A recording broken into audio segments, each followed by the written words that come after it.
बिस्मिल्लाहिर्रहमानिर्रहीम, अस्सलाम वालेकुम नाजरीन। मैं हूं बाबर हयात और आप देख रहे हैं 24/7 उर्दू न्यूज़ पर। होम एक्सपेंस के ताउन से बाबर हयात। नाजरीन, पाकिस्तानी टीम का तो वर्ल्ड कप में फ़िलहाल मजाक बन रहा है और फ़िलहाल जो हमारे साथ कुछ हो रहा है वो मतलब बिल्कुल एक्सपेक्ट नहीं कर रहे थे पाकिस्तान के क्रिकेट फैंस ख़ास तौर पे। लेकिन हमें बहुत सारी चीज़ों का अंदाज़ा था शुरू में ही और हम बार बार ये बात कर रहे थे कि बाबर जिस रास्ते पे पाकिस्तानी टीम को लेकर चल रहे हैं और जिन लोगों पे वो तवक्को कर रहे हैं कि वो उनको वर्ल्ड कप जितवाएंगे, तो ये उनके बस का रोग नहीं है। लेकिन बहरहाल हमारी बात को कौन सुनेगा। ऑब्वियसली बड़े बड़े लोग यहाँ पे, बड़े बड़े अक्लमंद लोग बैठे हुए हैं जो पाकिस्तान क्रिकेट बोर्ड को चला रहे हैं, जो पाकिस्तान क्रिकेट टीम को चला रहे हैं। जो हमारा कप्तान है वो भी दुनिया का अक्लमंद तरीन इंसान है, वो उसकी अकल हमने पूरे अभी तक वर्ल्ड कप में देख भी ली है।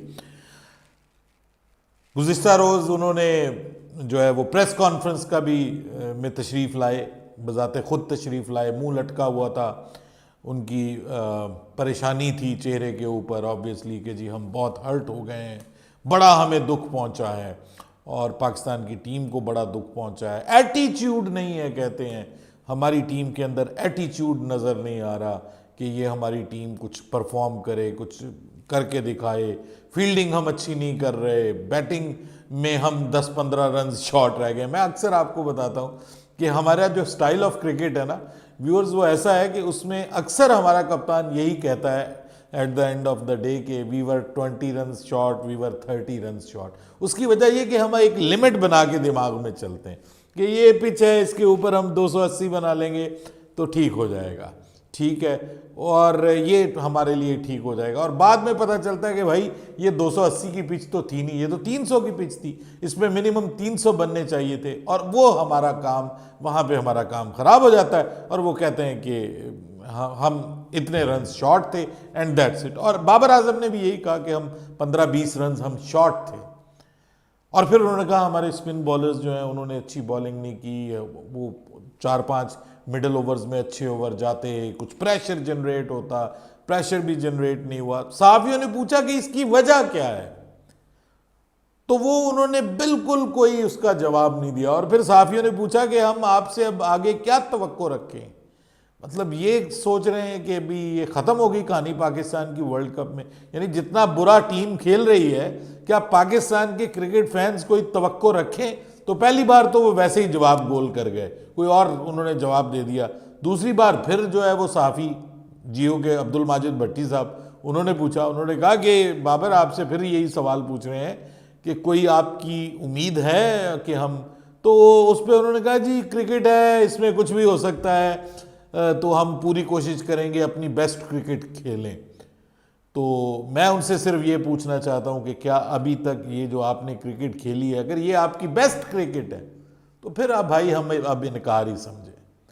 अब बहुत सारे लोग मुझसे पूछ रहे हैं कि बाबर भाई क्या पाकिस्तान की टीम के चांसेस हैं, क्या पाकिस्तान की टीम अभी भी क्वालिफाई कर सकती है। तो देखिए, मैं आप सबको एक जवाब देता हूँ। अगर आप पोटेंशियली मुझसे पूछते हैं, यानी टीम के मौजूदा हालात को देखकर, टीम में जो चल रहा है, जिस तरह से टूट फूट नज़र आ रही है, जिस तरह से एटीट्यूड, जिसको बाबर आजम कहते हैं, एटीट्यूड नज़र नहीं आ रहा। वो एटीट्यूड ज़रूरी है जीतने के लिए, वो जीतने की कोई कोशिश ही नहीं कर रहा, बतौर एक ड्यूटी खेल रहे हैं। सिंपल आपको बता रहा हूँ कि पाकिस्तान की टीम इस वक्त इसको एक ड्यूटी समझकर खेल रही है कि जनाब ये हमारी नौकरी है और वो हमने करनी है। और जब कोई बंदा नौकरी से फॉर द सेक ऑफ नौकरी करता है ना, तो फिर वो अपनी ऑर्गेनाइजेशन को कोई फ़ायदा नहीं पहुंचा पाता, ठीक है। वो डंग टपाओ जिसको कहते हैं ना, वक्त गुजारने के लिए। तो इस वक्त पाकिस्तान की टीम वक्त गुजार रही है, बॉलर अपना वक्त गुजार रहे हैं और वो इंतज़ार कर रहे हैं कुछ ऐसा होने का कि जिसके बाद कुछ नया हो जाए ना, कुछ नया हो जाए। और वो नया इस वर्ल्ड कप में तो नहीं होगा, वो वर्ल्ड कप के बाद होगा। अब सब यही पूछ रहे हैं कि पाकिस्तान के चांसेस, तो जनाब यहाँ से और यहाँ से हम बाहर हो गए, ठीक है। यानी दिल से और दिमाग से अगर आप पूछें तो पाकिस्तान की टीम इस वक्त बाहर हो गई है। लेकिन अगर आप मैथमेटिकली पॉइंट ऑफ व्यू से पूछें कि पाकिस्तान एक मुल्क इंडिया में खेल रहा है वर्ल्ड कप, जो कि इस वक्त 2 मैचेस जीता हुआ है, 3 मैचेस हार गया है 5 में से, आगे उसने 4 मैचेस खेलने हैं, तो क्या वो अभी भी क्वालिफाई कर सकता है वर्ल्ड कप के सेमीफाइनल पहुंचने में? तो जवाब आएगा जी हाँ, क्वालिफाई कर सकता है। तो सवाल पैदा होगा कि फिर किस तरह क्वालिफाई करना पड़ेगा उसको। देखिए बात यह है, हमारा जो करीब तरीन हरीफ है वो है ऑस्ट्रेलिया। ऑस्ट्रेलिया 4 मैचेस खेलकर 2 मैचेस जीत चुका है, 2 मैचेस हारे हैं। ठीक है, हम 5 मैचेस खेलकर 3 मैचेस हार चुके हैं, 2 जीते हैं। ठीक है, पॉइंट्स हमारे और ऑस्ट्रेलिया के बराबर बराबर है। अभी भी हम पॉइंट्स टेबल पर 5वें नंबर पे मौजूद है। अफगानिस्तान ने बहुत बड़ी छलांग लगाई है, नीचे से बॉटम से उठा है और 6ठे नंबर पे आ गया है 2 पॉइंट्स के साथ। तो ये एक बड़ी अचीवमेंट है अफगानिस्तान की। उनके लिए वो गुज़िश्ता रात जश्न की रात थी, जिस तरह से उन्होंने अफगानिस्तान ने जश्न मनाया है। ऑब्वियसली कुछ लोग तो ये तक कहते हुए नजर आए कि जी हमने अफगानिस्तान के सबसे बड़े दुश्मन को हरा दिया है। अफगानी लोग ये कहते हुए नजर आए, लेकिन हमारे शोएब अख्तर साहब कह रहे हैं कि हम अपने भाइयों से हारे हैं, तो हमें दुख नहीं है कि हम अपने भाइयों से हारे हैं। वो भाई हमें भाई मानते ही नहीं है। वो तो कहते हैं कि भाई भारत का शुक्रिया कि जिनके मुल्क में हम ये करने में कामयाब हो गए। बहरहाल अब ऑस्ट्रेलिया के आगे मैचेस पड़े हैं जी 5। ऑस्ट्रेलिया अगर उन 5 मैचेस में से कम 3 मैचेस जो है वो 2 मैचेस हारता है, ठीक है, 2 मैचेस हारता है, तो पाकिस्तान अपने अगले 4 मैचेस जीतकर क्वालिफाई कर सकता है, टॉप 4 में पहुंच जाएगा। ठीक है जी, ये तो हम ऑस्ट्रेलिया के साथ। अगर ऑस्ट्रेलिया जो है वो 3 मैचेस हार जाता है तो पाकिस्तान के लिए और ज्यादा सहूलत हो जाएगी। पाकिस्तान फिर 1 मैच का मार्जिन पाकिस्तान के लिए 4 में से बढ़ जाएगा। पाकिस्तान भी 3 मैचेस जीतकर जो है वो कुछ ना कुछ आगे कर सकता है। तो ये सारी सिचुएशन, यानी अब आपने पाकिस्तान के साथ साथ ऑस्ट्रेलिया के मैचेस को भी देखना है और इसके अलावा दूसरी टीमों के मैचेस को भी देखना है भाइयों। न्यूजीलैंड के साथ भी कुछ हो सकता है गड़बड़, क्योंकि ऑस्ट्रेलिया के अगले जो मैचेस है ना, उसमें से 3 मैचेस ऐसे हैं कि जिसके बारे में आप ये कह सकते हैं कि वो 2 मैचेस रादर, कि जिसके बारे में आप कह सकते हैं कि ये 2 मैचेस वो हार सकते हैं, पोटेंशियली हार सकते हैं। एक मैच उनका न्यूजीलैंड के खिलाफ है और दूसरा मैच उनका इंग्लैंड के खिलाफ है। इंग्लैंड इस वक्त बजाते खुद गिरी हुई टीम है, बहुत नीचे गिरी हुई है। न्यूजीलैंड उनको शिकस्त दे सकती है। बाकी उनके मैचेस जो हैं वो आसान टीमों के खिलाफ है भाइयों, आसान टीमों के खिलाफ। They will have to play against Netherland. अगला मैच उनका नेदरलैंड के खिलाफ है, तो नेदरलैंड अब हर एक को तो अपसेट नहीं करेगी ना, और ऑस्ट्रेलिया भी अपसेट होने वाली नहीं है। ठीक है, उसके बाद दूसरा फिर आगे उनका मैच जो है वो बांग्लादेश के साथ है, ऑस्ट्रेलिया का मैच दूसरा। तीसरा मैच उनका जो है वो इंग्लैंड के साथ है, और चौथा मैच उनका अफगानिस्तान के साथ, और 5वां मैच उनका श्रीलंका के खिलाफ है। तो अफगानिस्तान से भी उनको जीतना चाहिए, श्रीलंका से भी उनको जीतना चाहिए, और इसके अलावा माफ कीजिएगा, अफगानिस्तान, श्रीलंका और नीदरलैंड, इनसे वो जीत जाते हैं तो उनके पॉइंट्स बन जाते हैं 3 मैचेस के 6 और 4 10 पॉइंट्स, राइट। अब पाकिस्तान अगले 4 मैचेस जीतता है तो पाकिस्तान के पॉइंट्स बन जाते हैं 12।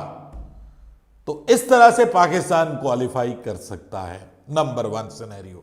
नंबर 2 सिनेरियो ये है कि अगर ऑस्ट्रेलिया अपने 5 मैचेस जीत जाता है तो ऑस्ट्रेलिया क्वालिफाई कर जाएगा। पाकिस्तान का मुकाबला फिर किसके साथ रह जाता है? पाकिस्तान का मुकाबला जो है वो रह जाता है किसके साथ? न्यूजीलैंड के साथ, क्योंकि न्यूजीलैंड के अगले जो मैचेस हैं वो जरा टफ टीम्स के खिलाफ है। न्यूजीलैंड को अब खेलना है पाकिस्तान के खिलाफ, न्यूजीलैंड को खेलना है साउथ अफ्रीका के खिलाफ। पाकिस्तान तो खैर टफ टीम नहीं है वो कभी हुआ करती थी once upon a time. New Zealand को खेलना है साउथ अफ्रीका के खिलाफ, न्यूजीलैंड को खेलना है इंग्लैंड के खिलाफ, नहीं इंग्लैंड के खिलाफ खेल लिया, New Zealand versus south Africa, New Zealand versus Pakistan, और उसके बाद फिर न्यूजीलैंड को खेलना है ऑस्ट्रेलिया के खिलाफ तीसरा मैच, और चौथा न्यूजीलैंड को खेलना है श्रीलंका के खिलाफ। तो ये 4 मैचेस में से न्यूजीलैंड अगर एक मैच और जीता, इस वक्त 8 पॉइंट्स के साथ है, श्रीलंका के खिलाफ वो से मैच जीत जाते हैं और बाकी 3 मैचेस वो हार जाते हैं पाकिस्तान समेत, तो तब पाकिस्तान अपने 4 मैचेस खेल के न्यूजीलैंड के अगेंस्ट जो है वो मैच जीत के पाकिस्तान, चारों मैचेस जीत के पाकिस्तान क्वालिफाई कर सकता है।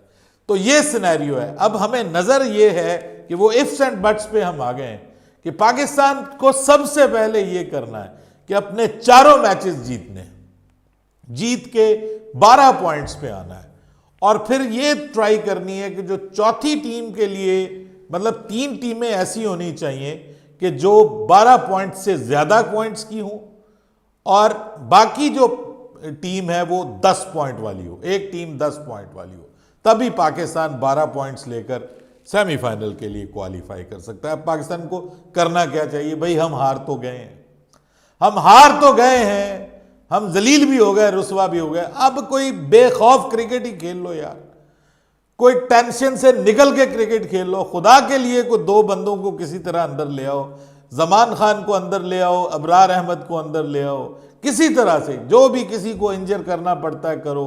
ये जो पाकिस्तान की मौजूदा स्पिन बॉलिंग अटैक है, हम बड़ा बोलते रहे कि यार वो उसको उसामा मीर को ले आओ, उसामा मीर को। मसला ये है कि उसको हमने क्रिकेट ही कितनी खिलाई है, उसको हमने 2 मैचेस दिए हैं, दोनों में हमने उससे मैच विनिंग परफॉर्मेंस चाहिए है हमने, ठीक है। तो वो भी हमें उसी तरह का, वो कोई एक्स्ट्रा ऑर्डिनरी बॉलर तो वो भी नहीं है। शादाब खान जो है वो, उसकी बॉल तो या फुल टॉस होती है या आध बीच में आती है, ठीक है। मोहम्मद नवाज का आपको वैसे पता है कि क्या है। तो ये जो स्पिन बॉलिंग हमारी है ये इस काबिल नहीं है, और ना ही हमारे पास इस वक्त खास तौर पे जो आपके हारिस रऊफ साहब हैं वो हमें को पोटेंट बॉलर नजर आ रहे हैं। आपको जमान खान को किसी तरह लाना पड़ेगा, अबरारुल हक को लाना पड़ेगा। ये भी आखिरी उम्मीदें, जरूरी नहीं कि ये भी परफॉर्म करें। और सबसे एंड में कि बाबर को पाकिस्तान के लिए खेलना पड़ेगा, अपनी ज़ात से निकलना पड़ेगा, और ये कहने से निकलना पड़ेगा कि मुझे कोई फ़र्क नहीं पड़ता कोई मेरे बारे में कोई बात कहता रहे, क्योंकि अब फ़र्क पड़ेगा बाबर आजम को। अगला मैच पाकिस्तान हारेगा तो बाबर आजम को बहुत फ़र्क पड़ने वाला है, और अगर पाकिस्तान इस वर्ल्ड कप से शर्मनाक तरीके से जाता है तो बाबर आजम फिर आपको, पाकिस्तान के कप्तान क्या, बाबर आजम को ओडीआई और T20 और टेस्ट में अपनी पोजीशन बचानी मुश्किल हो जाएगी। ये मैं आपको अभी से बता रहा हूं। बाबर हयात को इजाज़त दीजिएगा। अल्लाह हाफ़िज़।